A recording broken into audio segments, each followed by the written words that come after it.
राहुल गांधी के लगातार आ रहे इस तरह के स्टेटमेंट्स और उत्तर प्रदेश में वोट रक्षक, वोट योद्धा, न्याय योद्धाओं की जो तैयारी चल रही है, क्या आपको लग रहा है कि उत्तर प्रदेश में बिहार से इन पॉलिटिकल पार्टीज ने कुछ सबक लिया है? ब्रजेश जी, देखिए, एक विपक्ष ने कुछ माहौल बनाए। 2024 के चुनाव में संविधान और आरक्षण को मुद्दा बनाया। उसके बाद फिर एक वोट चोरी का मुद्दा चल रहा है। लगातार वो अपनी बात को लेकर आगे बढ़ते रहते हैं इंडिया गठबंधन के लोग, जिसमें राहुल गांधी शीर्ष नेता के तौर पर हैं। लेकिन राहुल गांधी देश में चाहे जितने बड़े नेता बन गए हों, अभी उत्तर प्रदेश में उनकी वो स्वीकार्यता नहीं है जो स्वीकार्यता यहाँ पर वो समाजवादी पार्टी की पीठ पर लदकर प्राप्त कर सकते हैं। अभी राहुल गांधी और कांग्रेस पार्टी के पास वो जनाधार उत्तर प्रदेश में नहीं है जो समाजवादी पार्टी के पास है। और ऐसी स्थिति में कांग्रेस मोदी और योगी की जोड़ी को हराने का अभी उत्तर प्रदेश में उसके पास इतनी ताकत नहीं आई है। इसीलिए अखिलेश यादव के साथ गठबंधन में वो मजबूत हैं। उनके मुद्दे जरूर बड़े हैं और उन्होंने अपने मुद्दों को जनता के बीच समझाया है। भाई, अगर बीजेपी देखो तो 40-45% वोट मिलता है, बाकी तो उसके खिलाफ है वाला वोट है। तो 50-60% आदमी तो मान ही रहा है कि बीजेपी गड़बड़ कर रही है। अब यह कि वोट बिखर जाता है और बीजेपी की वोट एकजुट है, वो जीत जाती है। तो ये विपक्ष तो अपने उद्देश्य पर, अपनी लाइन पर लगातार चल रहा है और कहते हैं कि राहुल गांधी कामयाब हो जाते।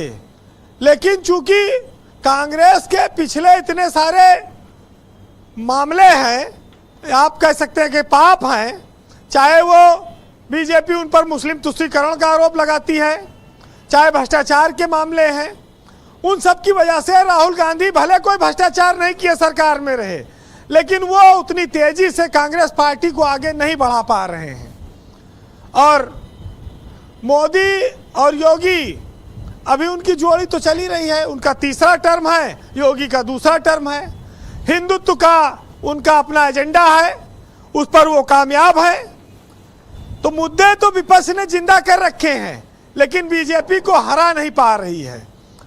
देखिए, राहुल गांधी को पहले बीजेपी वाले पप्पू कहते थे, अब तो नहीं कहते, अब तो डराए गए कि पप्पू कहो तो और नुकसान हो जाए। तो राहुल गांधी मजबूत तो हुए हैं, देश में एक आवाज उनकी बनी है। अभी वो नाइट्रोजन बम छोड़ेंगे, हाइड्रोजन छोड़ेंगे, परमाणु छोड़ेंगे, उसको लोग इंतजार कर रहे हैं, ऐसा भी नहीं है। लेकिन कांग्रेस पार्टी उत्तर प्रदेश में जब चुनाव आता है तो थोड़ा लीक से हट जाती है। आप ये कह सकते हैं कि थोड़ा वो कहते हैं ना कि वो ओवर थिंकिंग या ओवर स्मार्ट बनने लगती है कि हमें 200 सीट चाहिए, हमें 150 सीट चाहिए, हम बसपा गठबंधन कर लेंगे। वहां पर जो ये ब्लैकमेलिंग की स्थिति है, उनके गठबंधन को कहीं कामयाब नहीं होने देती है। वो अपने साथियों पर भरोसा नहीं कर पाते। कांग्रेस को अखिलेश यादव के साथ अगर उनका गठबंधन है तो वो अपने नेताओं को कहें कि कहीं इसके खिलाफ बोलो ना, और अगर गठबंधन नहीं रखना है तो भाई बोलो जी, फिर उसका मजा भी मिलेगा, परिणाम आएगा। तो जी वीरेंद्र जी, तो एक चीज जरूर कहूंगा जी कि भाजपा सतर्क हो जाए, समझदार हो जाए। लोकसभा चुनाव में जो ट्रेंड आया था यूपी में हार का, अभी वो उसको बहुत बदल नहीं पाए हैं। अभी समय है, बीजेपी रोक सके तो रोक ले, क्योंकि वो जो माहौल बना था उसमें कोई बहुत इम्प्रूवमेंट बीजेपी नहीं कर पाई है और इस चीज के लिए उसको अभी जमीन पर और काम करना होगा। वैसे चुनाव तो देखिए, गांव वाले चुनाव तो लाठी और पुलिस के दम पे जीते जाते थे।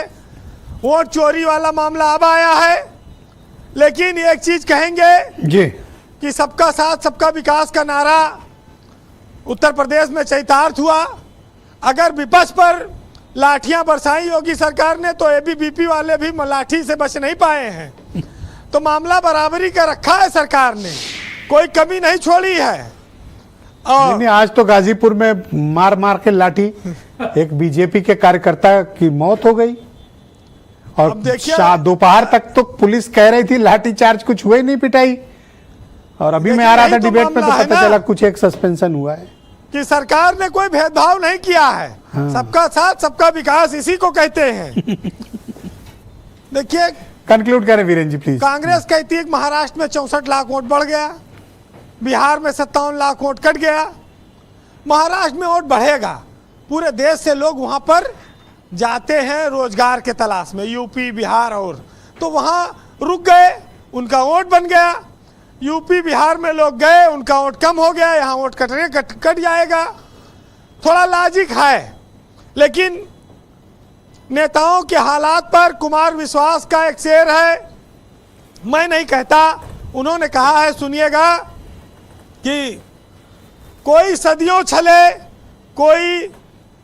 कोई सदियों छले नाम लेकर अपने परिवार का, और कोई ताजा ताजा छलिया राष्ट्र धर्म सरकार का, और कोई सबको चोर बताकर खुद ही राहजनी पर है, और कोई रखे धरनों का पर्दा अपने भ्रष्टाचार पर, वाणी पर पहरे गर्दन पर चाकू है, और लोकतंत्र के सारे राजा डाकू हैं।